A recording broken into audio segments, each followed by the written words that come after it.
everybody doing? Startup Boston, what's up? All right, I'm super excited to be here today, have an awesome panel discussion for you guys. And here at Startup Boston, our mission is just to bring together the startup community.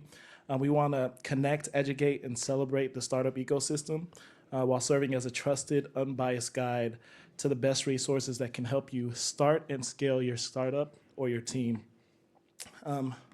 Before we dive in, I wanted to give a huge thanks to Suffolk University for giving us this space graciously. It's not easy to run an event like this, but it makes it just that much easier when you have great partners that you can lean on, and Suffolk has really been that for us. So if you're interested in exploring entrepreneurship, they have a variety of programs and opportunities. So be sure to stop by their table at the vendor hall on the 5th floor to learn how you can support, how they can support your journey, and how you might also maybe get involved with supporting some of the students in their entrepreneurial goals and aspirations too.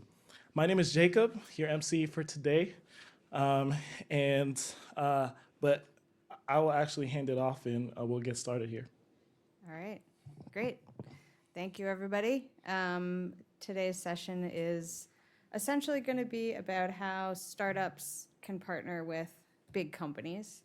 We're not going to be talking about selling to big companies or the sales process or decisions, but we might talk about some ways you integrate with something once it's sold. So we have a great panel of experts here who are going to be sharing their perspectives on working with big companies. And I will introduce myself, and then I'll ask them each for a short intro, and then we'll get into questions, and I will save some time at the end for your questions, so start thinking about what you might want to know about working with big companies. So I'm Melissa. I'm a coach, consultant, advisor. I've worked at startups as little as 3 people in a dining room table to companies of 13,000 people, such as Wayfair. I mostly today work with kind of companies in more traditional industries, helping them modernize their product management process. So, Evan Grossman, currently CEO of an AI health tech startup. Let's see, I've done software going back to the mid-'70s. I've founded or led a startup in every decade since the 70s, other than 2010 to 2019 when I was at Athena, which was, I was there from 800 people to 5,000 people, so it almost qualifies. Have worked with a bunch of really good and a bunch of really bad dinosaur large companies that don't always get startups, and sometimes do, which is good. I'd say the biggest problem I always have doing startups in Boston is I'm on a plane a lot to Silicon Valley, where all the tech companies know how to work with startups, and you deal with like the Gillettes and the big companies in Boston, the Fidelities, and they're just not quite as startup friendly in the Boston area as the West Coast ones. Hello, everyone. I'm Justine Jordan. I'm head of strategy at BeFree, probably a company you've never heard of, but I've had lots of experiences working at really small companies as like employee number 8. My background's mostly in marketing and go-to-market stuff. And so partnerships have taken on tons of different flavors over the course of my career. Sometimes it's integrations with bigger companies. Sometimes it's co-marketing. Sometimes it's like rev share arrangements. And so I'm happy to share a lot of what I've learned, usually through the school of hard knocks, of being that small fish and trying to partner with the larger org. I've also been acquired by a couple of companies as part of larger companies as part of that journey.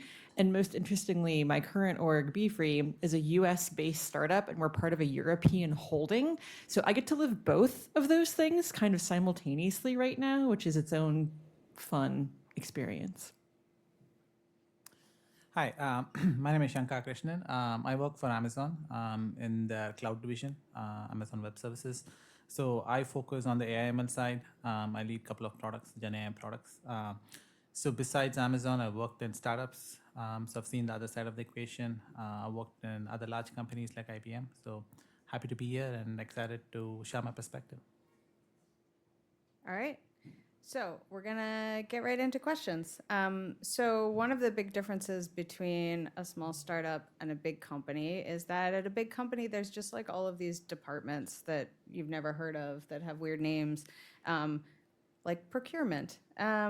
And so, the question here is about how do you navigate the disconnect, because there may be multiple people who need to sign off on something. How do you navigate the disconnect between when the person who wants to partner with your startup is not necessarily the person who's allowed to make the decisions?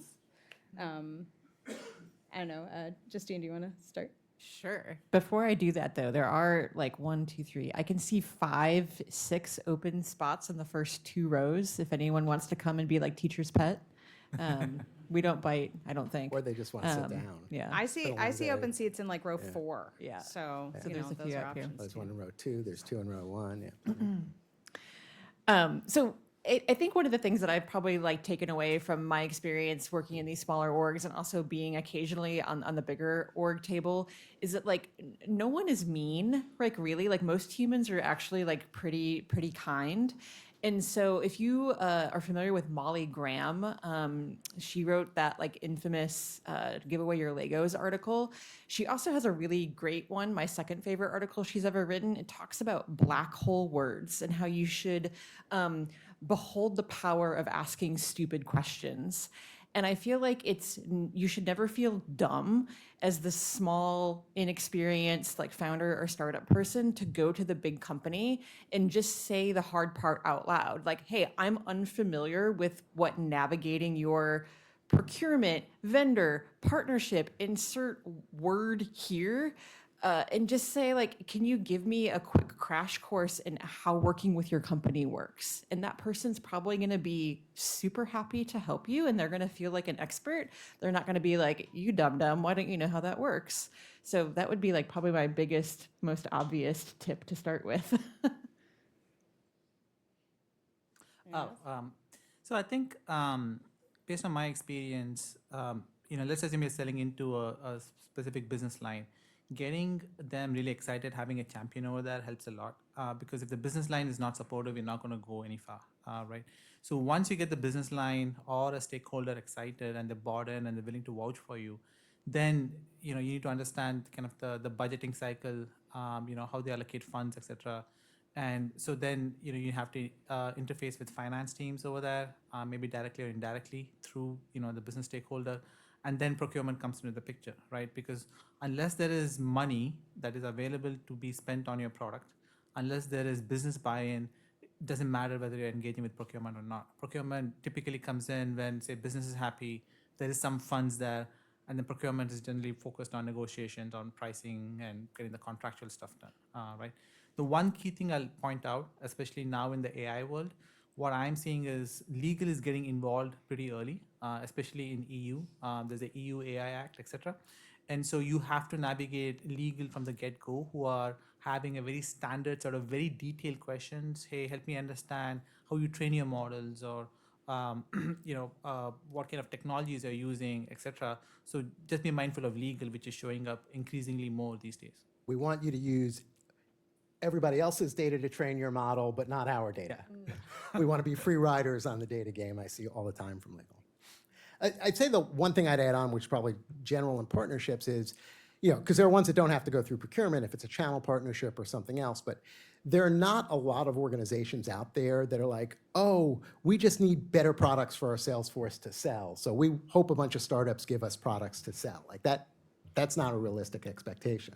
And I think you have to really understand, if you're not very high up in the organization, sort of what's in it for the person you're talking to's boss's boss, and why they should really, what's going to benefit you. Why it's going to benefit you, and you're, oh, well, I need you for this. I need you.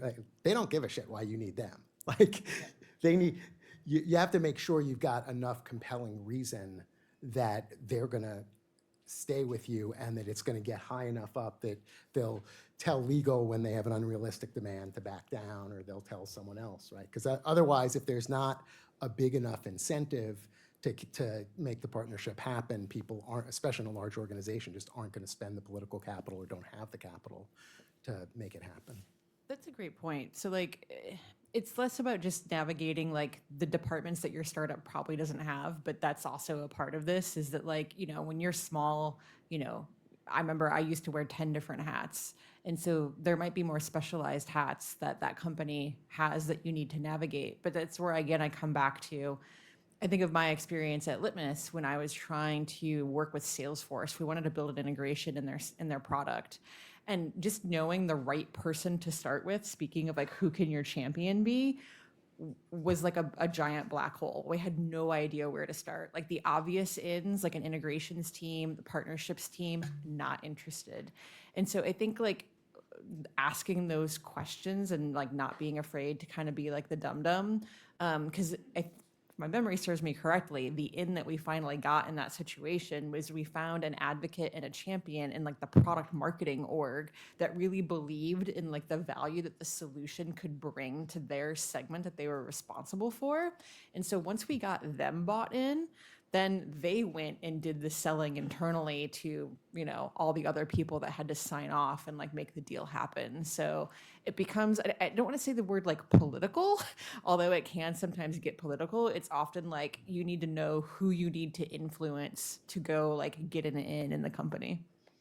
So that brings up kind of another question, right? Which is that there are often multiple departments and they don't necessarily talk to each other and they don't necessarily, and so if you're trying to partner with them, it's almost your job to figure out how these departments work with each other and to like dissect the dysfunction between the teams. How do you handle this? Do you ever find yourself being a mediator among different departments at the company? What's your experience been? I don't know. Who wants to start? Evan, do you want to start?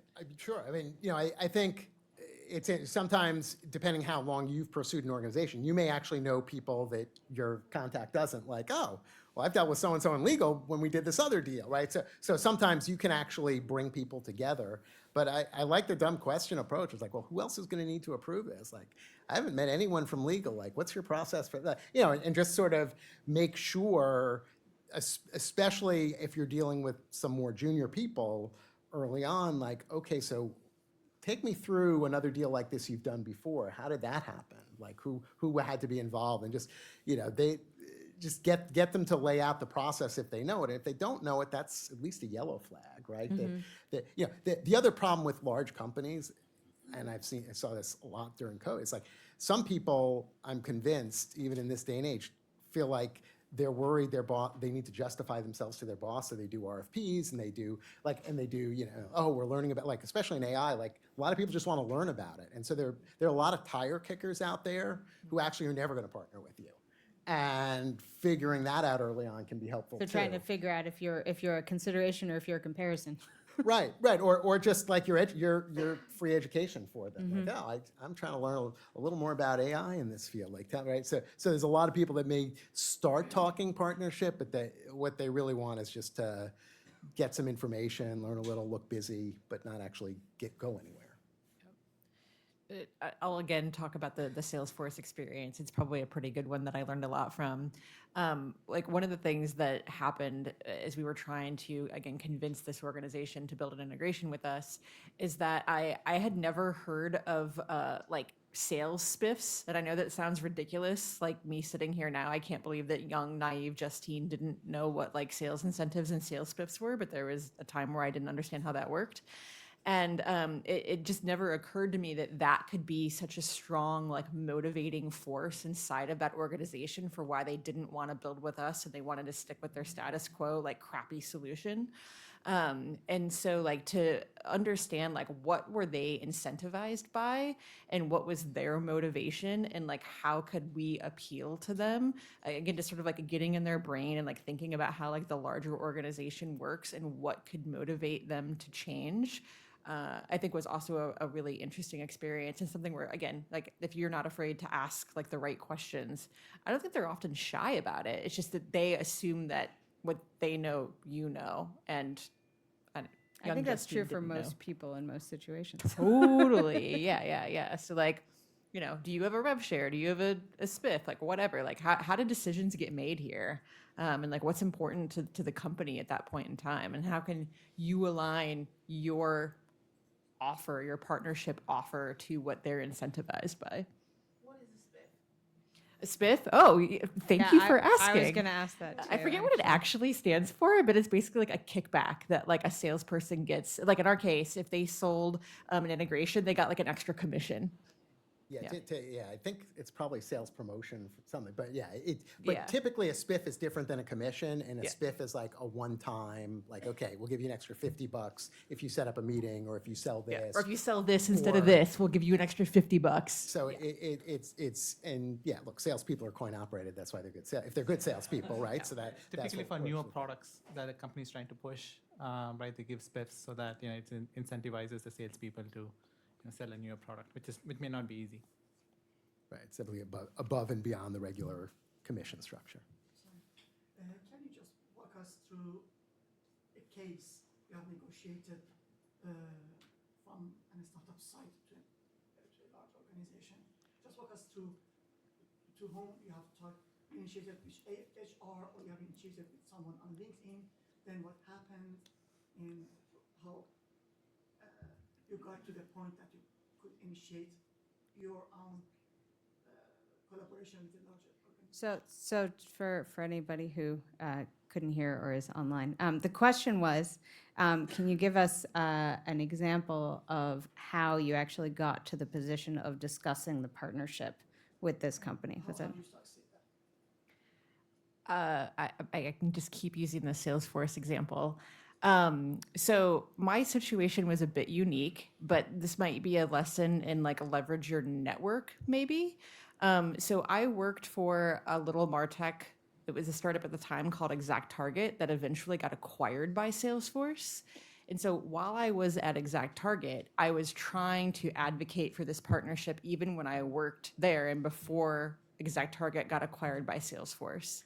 So then I ended up getting recruited by the other vendor that I wanted to build the partnership with. So that's a unique strategy. Go work for the other company, I guess. So there was no like LinkedIn or like sales outreach or anything like that. And the joke that I've always often made to myself is that it took 10 years to get that deal done. So like I started working on it when I worked at the target company.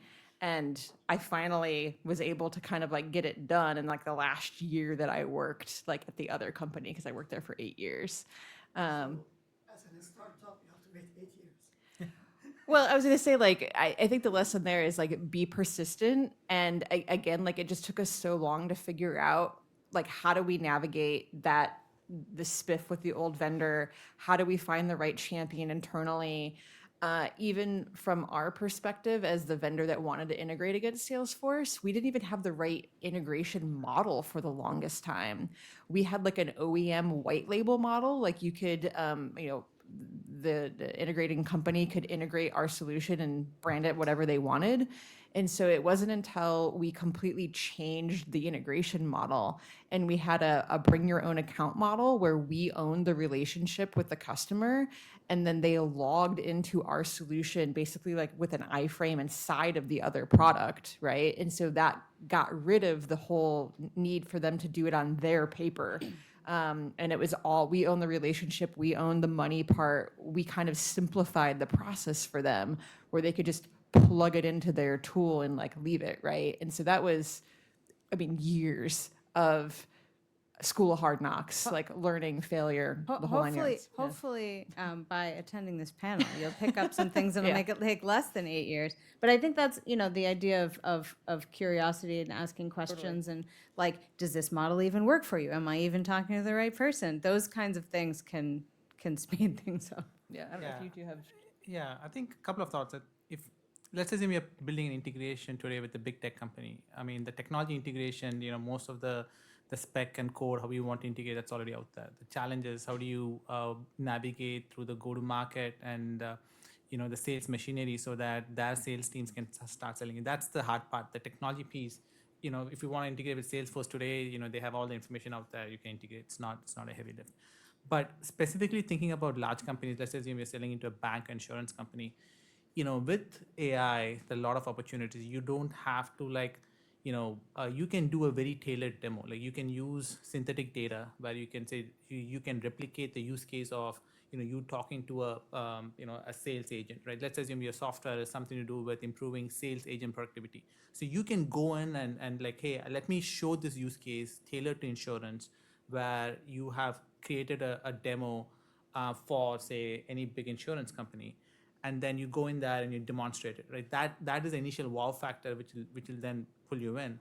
And then you have to get creative today, especially in the AI world, where you're not like, hey, let's talk about seats, let's talk about traditional pricing models. You have to get creative around, okay, how do I think about gain sharing type agreements where I demonstrate value? You pay me only when I demonstrate value, right? Let's assume your software is about deploying agents at the customer side. So I think the traditional process of selling, especially in the AI world, is not applicable. In my view, it's changed dramatically. And even if you think about the expectations from large investors and VCs, they're expecting startups to grow much more rapidly than what startups were doing 5-6 years ago. So for that, you have to get creative around how do you sell into a large enterprise and not take the traditional path of like, I'm going to take the 12 to 18 month or 2 year process of landing a deal and then expanding on that and showing tangible revenue. That I think that era is kind of gone in my view. I would just be really careful. Like, sometimes it's better to catch a few smaller fish before you go for the bigger one, right? Like, so if your product really doesn't have a lot of traction and you're going to a massive company, unless you do something that's so unique, they're never going to be able to find it anywhere else. Like, you can go through a lot of phases and then still lose. So get some proof points first, and often you can do better and get returns easier with smaller and medium-sized companies. By the time you're going to a large company, you better have SOC 2 if you need it, or other compliance. Like, they're going to ask you security questions that you better have answers for. Not like, well, we're still small, like it doesn't really matter. Like, that just doesn't work, right? So make sure if there's no quick wins, right, with large companies. And so don't unless you've got something that's so unique and they're another, they're like OpenAI or another sort of very startup mentality type of company that's still kind of new themselves. Like, they're just, you're going to stall at some point in the process. And so don't go too aggressive if you don't have the proof points to win it. So related to that, right? Like, big companies are going to ask you for all sorts of stuff, whether it's a sale or a partnership or whatever, and negotiations usually involve some sort of compromise. What's the biggest compromise you've had to make in order to work with a large company? I can go. Do you want to start? Yeah, I think it's a classic product management question around, okay, a big company is going to come to you and say, I need these 100 different things which are very unique to my company, right? And so then, as a startup, are you going to build things which are very unique to company A versus like, trying to make sure you build features that cuts across many companies, right? And the big company will say, unless you give me these 100 things and they're very custom to me, I'm not going to use your product. And so then it becomes a question, okay, is it so important that you land this big company, you're building a lot of custom features, and then you scale out from there using this company as a reference? Or you're like, saying you're bailing out and saying now, because then I'll be building a product for this company A that I cannot replicate from any other company, right? So all that I can get is just a reference or a case study at best. But I would have to literally rebuild the product to take to some other company. So that is the biggest challenge I've seen. But the flip side of that is, I think you can land a big company, and now in the new AI world, even if you end up building a lot of custom features, and that's okay, because with all the AI tools you have at your disposal, you could go to a newer company and build features quickly, but leverage the first company's success as a reference. So that's something to keep in mind. Yeah, I mean, closing that whale is always like a big thing, but I always have to come back to like your business economics. And like, I've mostly grown up in like PLG, like SMB companies where you're playing on volume and a pretty low like ACV. And so that idea of like landing the one whale where you've built all those custom features that are only applicable to that one person, well, what happens when they churn and take all your revenue with them, right? And then you're left with nothing that appeals to anyone else, right? But to answer your question, like I'm trying to think, we've negotiated some wild things, right? Like even that pivot around the business model where we went from white label, because when we were nobody and we were small, no one wanted to, we didn't have any trust, right? So they're like, oh, no one knows who you are.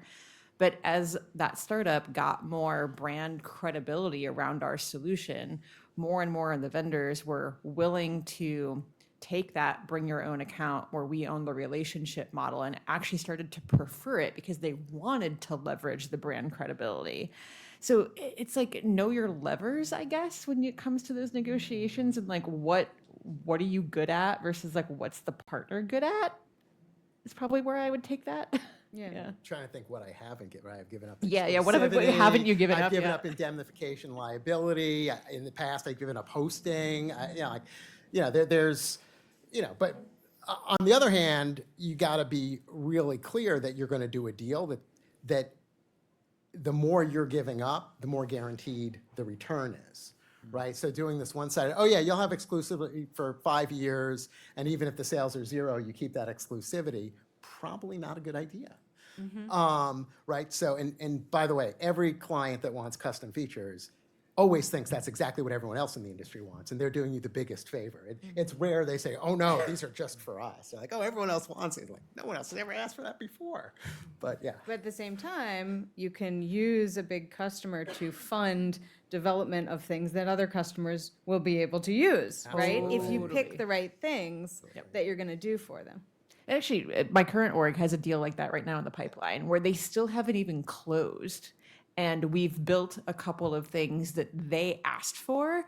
But the reason why we've justified it, especially since they haven't yet signed the contract, is that it's stuff that all of our other customers want too, and it represents us entering a more sophisticated like segment of the market.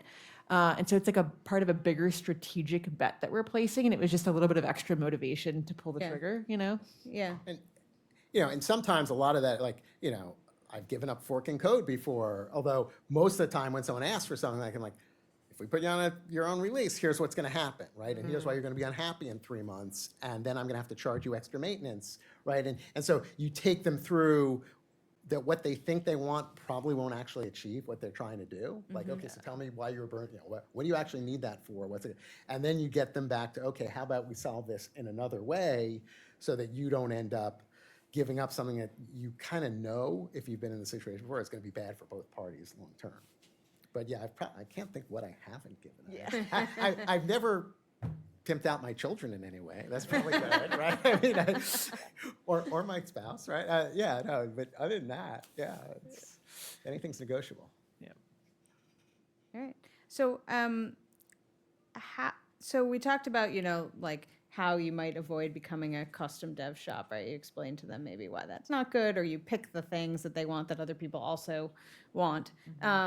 So what are some of the positive aspects of working with a large partner, like learnings, or like what do you get from it? The fact that you're small and they're big. I can start. Obviously there is the whole. If they're willing to be a case study or be a reference, that's phenomenal, right? If you land bank A, then there's nothing better than going to bank B and saying bank A is my customer, right? It's like you get immediate credibility at bank B.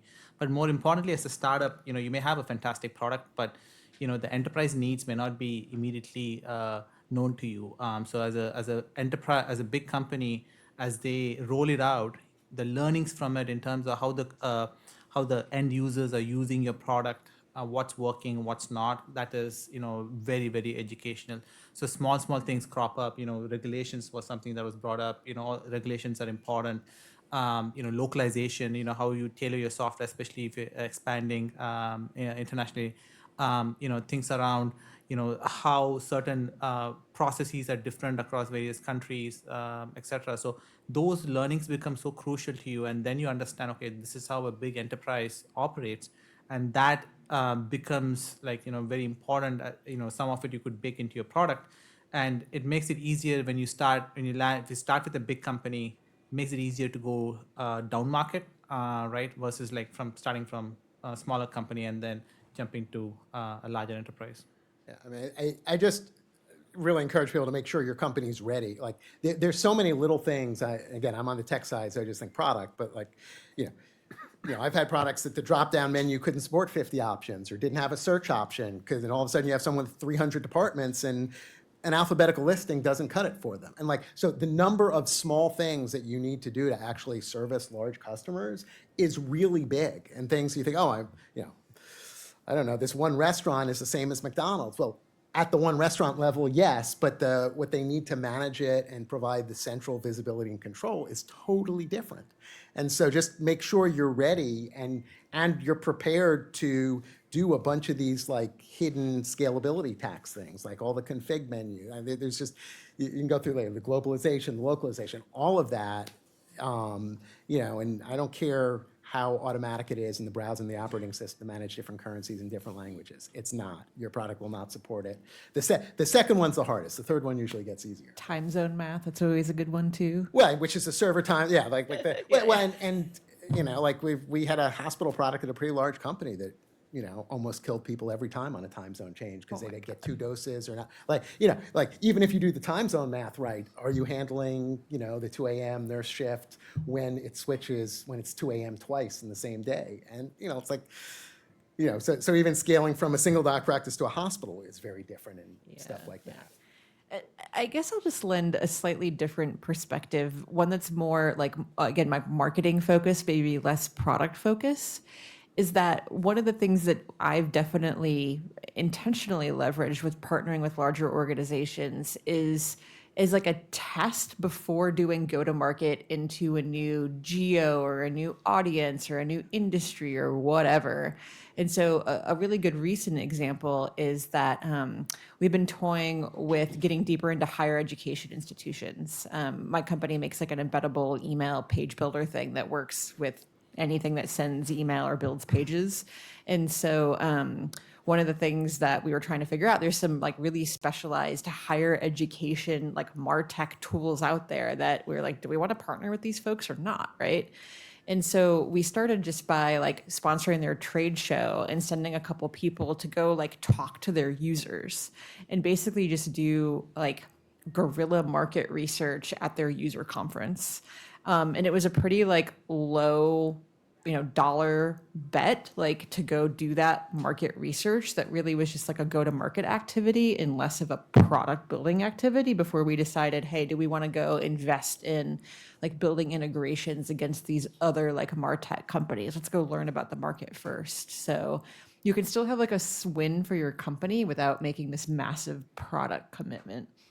I would just say the last day of a trade show, all the important people from the company are gone, but everyone else is looking for people to talk to because most of the real customers are gone. So that's the day to do partnership conversations, right? Because people are just, looking to keep busy at the booth. And that's when you ask the dumb question, like, so who would I talk to at that, right? Totally. And, if it's a big trade show and, you want to talk to IBM, Google, Microsoft, they're all there, right? And so it's a good way to start, rather than trying to get in via the phone if there's a trade show that's appropriate for your industry. Yeah, just was one other quick comment as Justin was saying. I think by working with a larger company, one thing that generally is common is a user persona. So, like for example, in banks, in traditional banks, the user personas don't change a whole lot between bank A to bank B. It's just the processes and how they do the work changes. So you'll get really intimate knowledge around, what are the various user personas, how they use the product, etc. That could be replicated with other similar companies. The other thing to keep in mind is if your product deals with a mission critical workload or mission critical aspect of the business, you would also have to think about the whole data migration piece. So data is sitting in some legacy system, and that can be a big inhibitor for scaling out because it's not just about like, okay, putting in a new software. You would have to get all of the historical information, etc. And then who takes care of it? Is it the company itself, some third-party vendor, or you? That's something to keep in mind. Have you ever walked away from a potential partnership or an existing partnership with a big company and what maybe led to that decision? I mean, tons. Usually some ridiculous requirement that they had, right? Like whether it was a SOC 2 compliance or back before GDPR was really a thing, some, data retention treatment policy.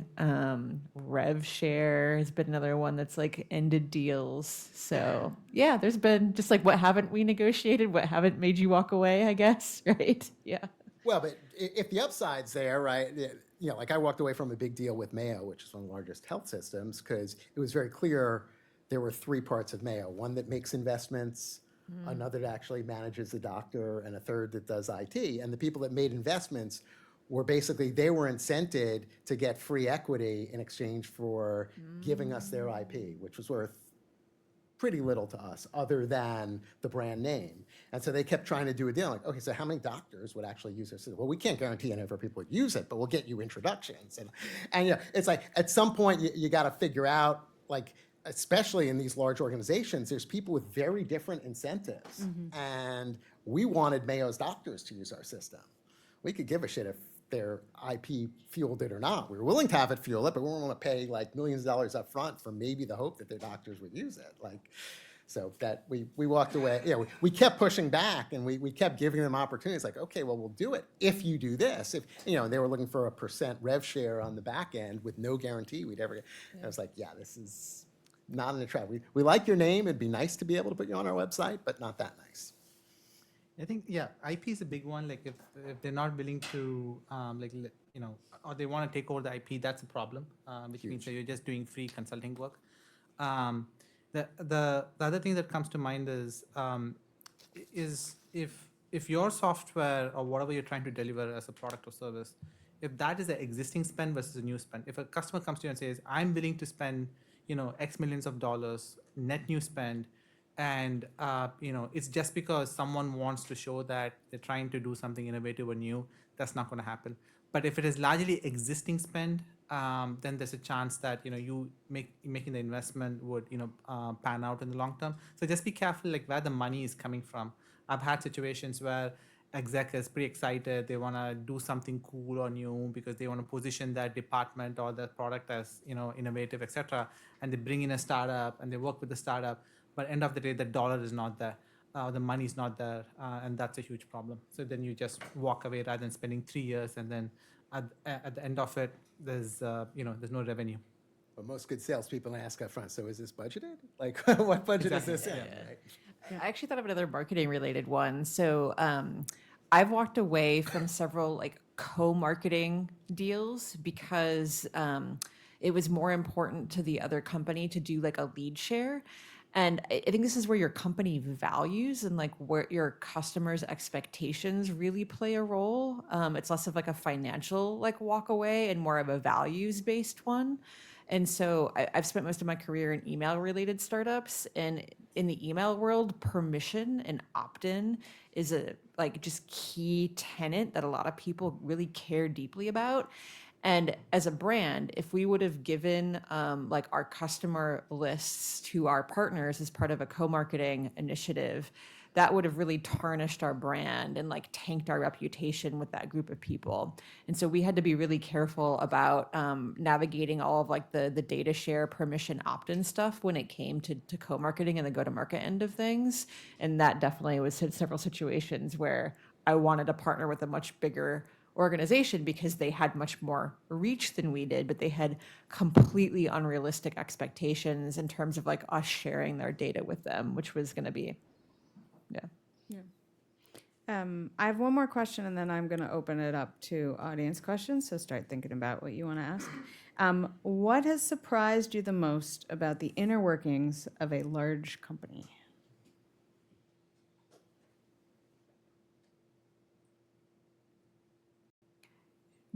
just how so many people inside of that company cannot know what the other people in the company do and how the decisions are made. I'm really trying to think of a non-cynical response.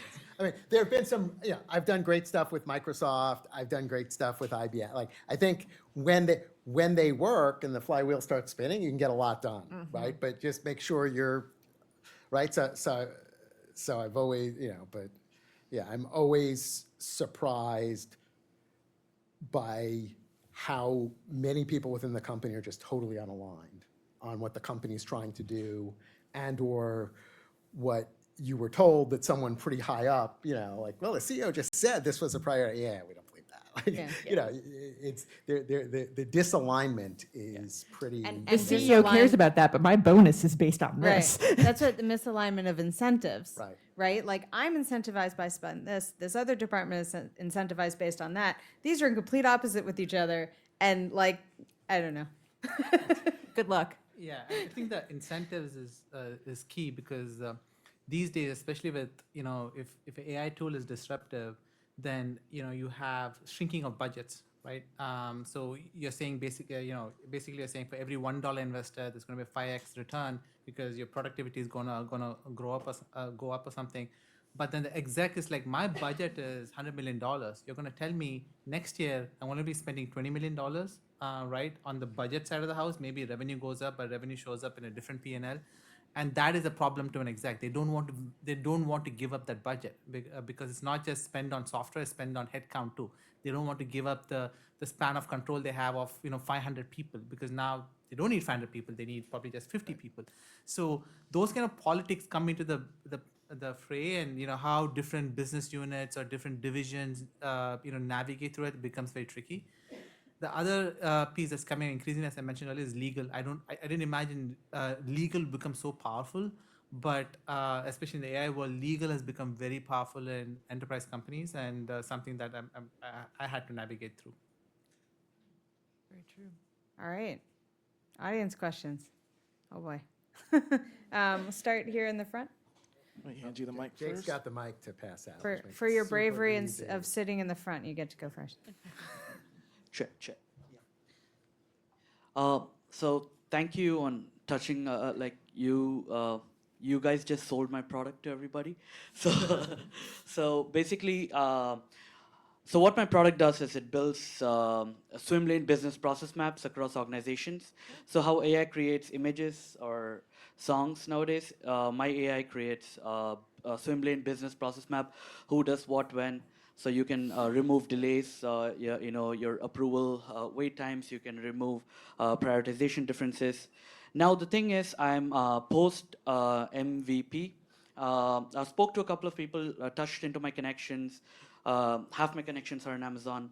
Spoke with them. They're like, dude, don't come this side. So,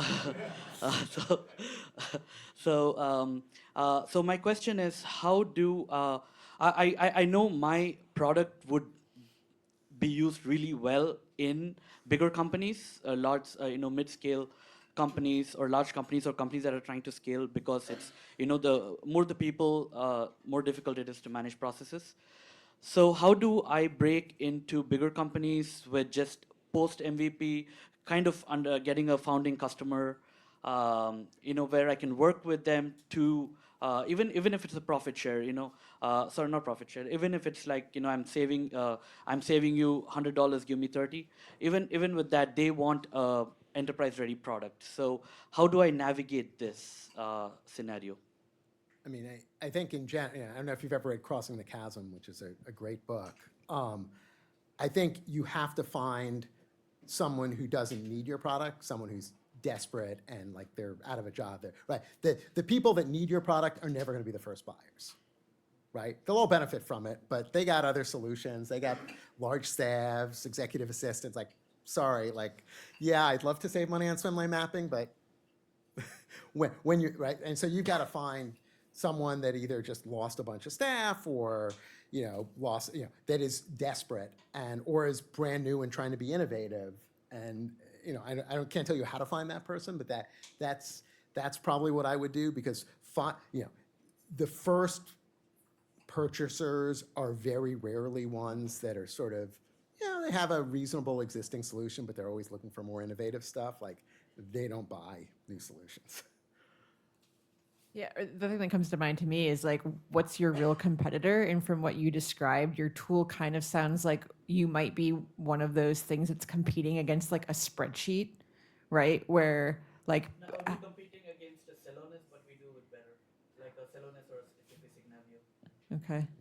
But yeah, it's just like who really needs that, right? And like, why would they choose this instead of what they've already got? Especially, Yeah. I would say like your biggest two competitors are do nothing, just don't fix the problem, yeah. and spreadsheets.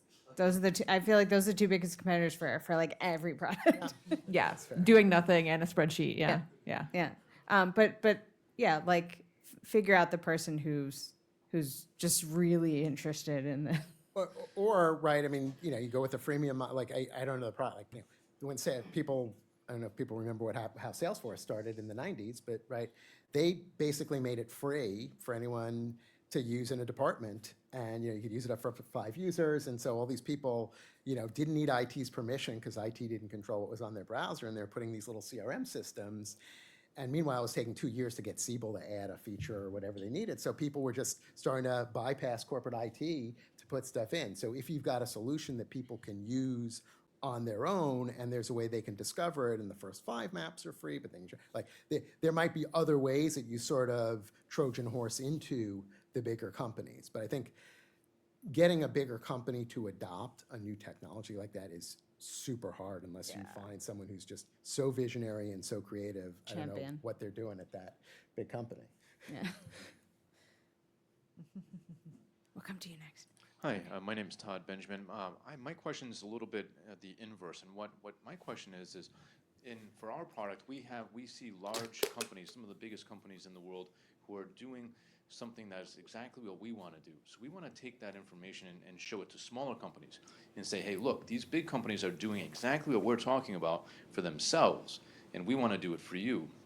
So any thoughts on how to kind of reverse the conversation there? Not going to the big companies and say, buy this, but using the leverage that the big companies are already doing these solutions and selling it to the small. So you're saying the big companies have like in-house solutions, and you're providing that for smaller companies who can't afford to build it. Exactly. Yeah, but it's way too cost intensive for the smaller companies to do it, but the big companies can do it for themselves, but they're not going to share it with anybody.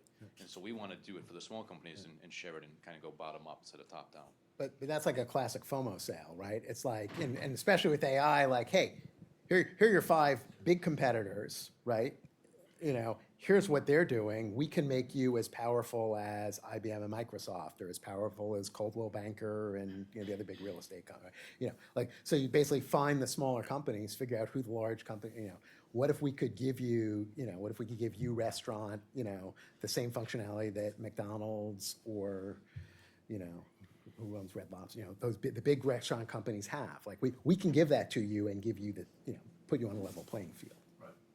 My answer is kind of the same as it was for this one. It's like, what do those people care about? Like, I think of the company, my solution that my company currently builds.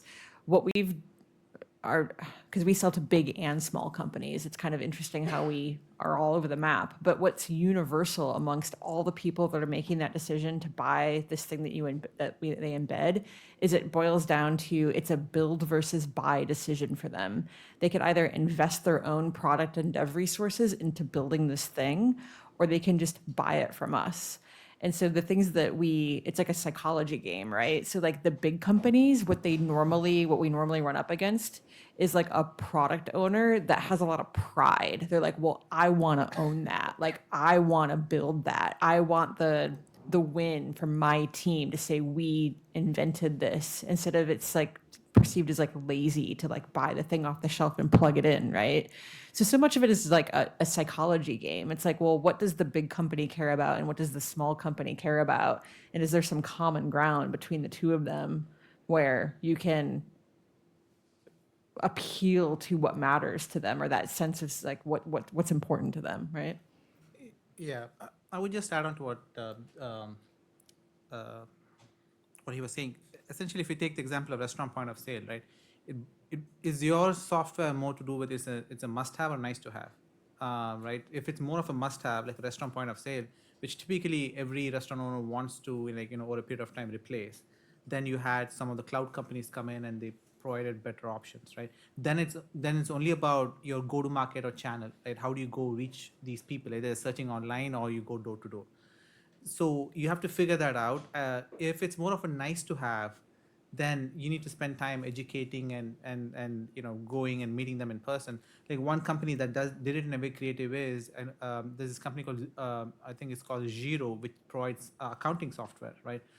Much better accounting software. They targeted all the accountants, and then they gave it away for free to the accountants, and then they made an entry to that, and then the accountants started encouraging their companies or the customers to start using it, and that's how they end up using it. But it was more about making the lives easier for accountants. So but there was a must-have for accountants, a better software. So that's how I would think about it.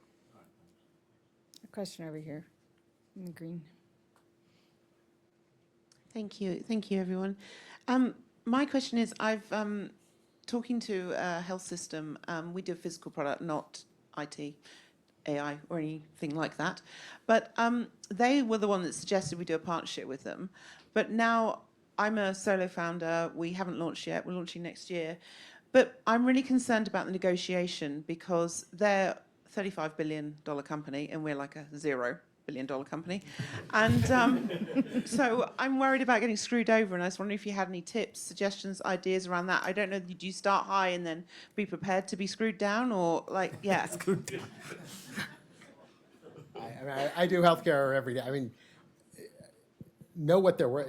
If the logo alone on the website is enough to give them, a year's free product, do it. Right? I mean, you got to decide what's. You know your product, it's a physical product, you have real costs then, so you know what your costs are, I think. And depending on if they actually want the deal, I think it's good to be honest. Like, look, we won't make any money, and then when we won't be around. Like, you need us to be successful, and your alternative is going to cost you what? Like, we're saving you all this money already, let's just agree to split the difference. Like, I think it's just, you got to make sure there's a win-win in it. And there'll be procurement people that, will sit you in the small chair in the windowless room and, start with all the other things they could do and why they completely don't need you. And you just got to be prepared for that, and stick to your guns and make sure your champions are with you along the way. Because the procurement people are just, they're not happy till you're not happy, and they're going to just go at it all day long. I like the idea of the champions, right? Because if you've got somebody selling your stuff who's already internal, they're going to listen to them probably more than you. So getting those kind of internal champions is super important. In a big company, there's lots of people to choose from. You can find a champion. All right. How about way in the back over here? Hey, thanks, guys. My name is Ted Wind. I'm building digital community and digital experience spaces for brands in like the fitness and wellness space. We work with a bunch of small businesses right now, but I'm in talks with a larger enterprise client. You guys kept saying, wait till you're ready or try to be as ready as possible. I know for a fact we aren't ready, but that's still, the deal's most likely going to, fingers crossed, is going to happen. What are things, you mentioned like some of the legal things like SOC, that sort of stuff, like what are some other things to be thinking about in terms of that early stage of like trying to be quote unquote ready for these larger clients? I've got a lot, but I went first before. I mean, I guess just like know where you're not ready. Like try to really understand that. And then the thing that I think is the biggest risk is that it takes up too much of your time and attention, and it puts your whole business at risk. And so I always say that saying yes to something means saying no to something else. That's the hardest part about my job today with strategy, is that like there's only so much time and attention that you have. And so like also maybe like set a deal with yourself and say like, when do we start to say no? Or like, what are our boundaries around this agreement? And just try to be realistic about that. That'd be my biggest advice. Yeah, I mean, like, the things I've done in the past is first I've gotten my team together and given the option to opt out. I'm like, if we pursue this, it means we're going to move a lot of product cycles. It means we're going to change our support structure. They need time zone support we haven't had. Like, lay out like what would this actually require? Okay, but maybe it gets us to an exit quick, like, and make sure everyone's on board with that so that, 3 months later when you're asking the engineering team to work through the weekend or the legal team, they're like, well, we didn't sign up for this. So, and then depending on the relationship, be honest. Like say like, yeah, we need you to pilot in this market first or with a few fitness centers first because we haven't taken on someone of your size and we want to make sure it works really well. And if you can't be fully honest, come up with a really good reason why you need to pilot small first and in a few, right? So that, the first few are successful. The other thing I will say in general about enterprise sales, well, not enterprise sales, but enterprise delivery is never give the client one number, show them the variation between their sites. So they end up realizing it's their people at each site that are using your product differently, not your product. That's the issue. And the more, like whenever I show stuff to doctors, I show here are the 5 doctors. Here's who's, right? And all of a sudden, they're then trying to figure, they're not saying, well, your product sucks because you're only delivering 50%. It's like, well, this doctor's at 60, this doctor's at 40. What are they doing differently? And so you really want, especially if you're dealing with multiple locations, you want to make sure you're giving them visibility into the variation so that, and again, start with 1 or 2 where you can deliver, but then make sure you're giving them that visibility so they start looking in the mirror when things aren't working and not trying to blame the software. I would also solution. think about scale a little bit differently. Instead of like, we haven't done this before, so we want to pilot. It's like, when we usually do this, we pilot to make sure it's working well. Yeah. Or, well, we don't have that feature yet, but a lot of our customers have been asking for it. Here's what our plan is. Or that feature sounds specific to you. We're happy to do it for this cost. Yeah, just a few other things to keep in mind. Make sure your commercials are properly ironed out with a large company. They may say, oh, we are just, it's either they're adding more people or, their initial benefits are not as you had promised them. So be prepared to engage on that. Then there's also the aspect about if you're dealing with SMBs, probably you're not providing as much hands-on implementation support. Now you would have to provide implementation support, so that your engineers would be pulled into that. So then, do you have your engineers spending time configuring the product for your large customer or building your core product? That's a big challenge. And then the support piece of it. Okay, even when you deploy the first phase of the product, you have a large enough support team to help the customer. But that's also sometimes expected in enterprise, that there might be a support cost, an onboarding cost, an implementation cost, right? And so like, it is going to be more expensive for you to roll it out into that big company, but they might be expecting an extra charge for that. And you would have to hire for it if you're not staffed for it. Over here. There's a microphone. My name is Sergio. I'm a vascular surgeon, and we've developed a next generation vascular stent. Our ideal partners are large stent producers that can scale our product in particular. However, I fear that a partnership could turn into a coup, especially where their deep pockets could allow them to develop some of these solutions in-house. We generally pose at least a minor existential threat to their products, and so they're incentivized and they do have the deep pockets. We have 3 patents that protect our technology, but I was wondering how you navigate these sort of partnerships that we need, however, pose a threat at the same time. Thanks. Yeah, I guess I'm the optimist. Like, I think if you're so worried about the NDA and people stealing your technology, it's probably you're not good to get into partnerships. You need to find a way to deliver it yourself, right? I think most large organizations really, are not channels that are looking for more product, as I think I said earlier. And even though they might be able to build it themselves, they probably won't. Now, if you're really an existential threat to them and they don't have a history of innovation, then you probably run pretty quickly away. If you can see, I think that's a good early question. So what other, startup med device companies have you worked with and how have they become successful, right? And if they've never worked with an outside company and they've never sort of helped launch a new product that was developed outside, then that would be a big yellow flag for me. Mm-hmm. I mean, do you want to get bought by them? Yeah. Yeah, no, it's hard because if you're trying to partner with what seems like essentially a could be competitor, Yeah. that's a little risky, like you said, right? And maybe there's another company that can help you scale or bring to market that's not necessarily competitor. And yeah, you may have to launch and you know, I guess it depends where you are on, you know, the 410, you know, the approvals with the FDA and everything else. But if you can actually afford to get it to market yourself and start cannibalizing some of their business, then they become a lot more interested more quickly, and it gets harder for them to, right? If what you're offering them is just IP, then you got to make sure they're the type of company that does a good job, and you get some references on other people who have done well selling their IP to them. All right, I think we have time for one more question. A quick one. Over here.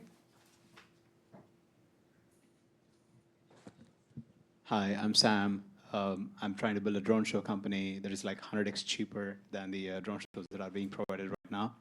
So I'm trying to partner with like bigger companies so that I can provide their ads with a reasonably lesser price, so that they can do more ads within a given space or like within a given state or country and get more reach. But my question to you is like a bit different. And it follows this scenario, if I could get like, you know, a couple of minutes in explaining that. So let's say if there's a person where the mountains are, there are like a lot of mountains versus there's a person where there are like more woods. So if they're trying to travel faster, they're trying to create a wheel, right? But this person, he's trying to create a stone wheel, whereas the person over the other side, he's trying to create a wooden wheel. So in that scenario, let's say wooden wheel is going to be more efficient, right? But if the bigger person, like the stone wheel person, got a like more community or like more power in the society, and if they don't want to get that wooden wheel up and running, so in that scenario, my questions are like, how to pitch the idea to the big shots or like big companies. You might have already answered a couple of questions in these things. So I finally got the mic, so I'm like trying to push all the questions together. All right. So how to pitch the idea to the big shots, even the first scenario, like cold emailing or like having a connection, or like what if they're already making it, like the wheel scenario?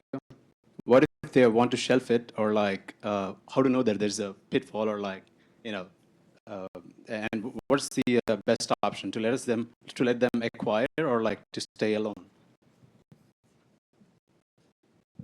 A lot of questions. There's a there. lot of questions. I mean, there's a couple.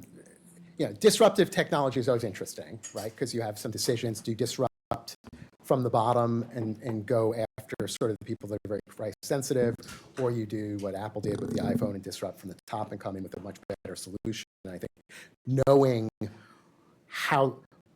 what the real benefits are and who, you know, and you know, again, start with people who really need your solution, because they just, you know, they don't want to just deliver more ads for the same price, but like they just can't do the things that you're going to let them do, or you're going to be so much cheaper they can do it all over the place and just find someone that's desperate for a lot more advertising, so they work with you. But I think you got to spend some time really thinking through, am I, you know, disrupting at the bottom? Am I disrupting at the top? You know, rarely, you know, there's a lot of people who want something cheaper, but they're unwilling often to make a lot of changes, especially if it means working with a very small vendor with an unproven technology just to get something cheaper. They need like orders of magnitude difference in either performance or price or something. There's actual costs, and then there's sort of the risk Yeah. associated with it. I think that's probably all we have time for, yeah? Yeah, just a couple closing remarks. So we have our startup crawl happening here at 6:30 on the first floor. If you're wanting to take part of that, make sure you get there on time, because there's limited slots there. We will stay and mingle after the event. If you're going to be if you're going to want to stay for the next event that's in this room, all we ask is that you leave and then sign back in and then come back in, just so we can track numbers and everything. Last thing is for early stage founders, I'm actually really excited for this on Friday.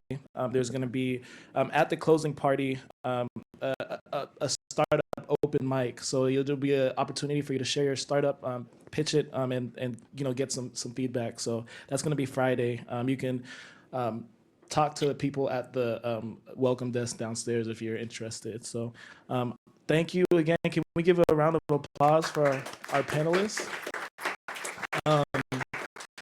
We really appreciate you guys just volunteering your time to us. It's been super insightful for me. So thank you, and that's all for today. So thank you guys again for coming.